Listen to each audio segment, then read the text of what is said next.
Ano po ba ang kahalagahan ng may mga namumuno po sa isang bayan?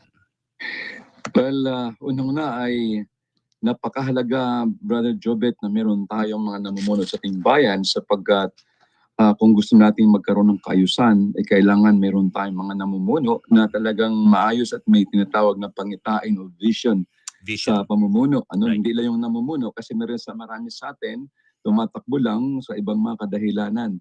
Kaya ang iba kahit hindi man qualified katulad po sa ating bansa, Yun. sa ating bansa, no, sa Tawag natin diyan, Pilipinas, hindi vision, ambisyon, ambisyon. ambisyon.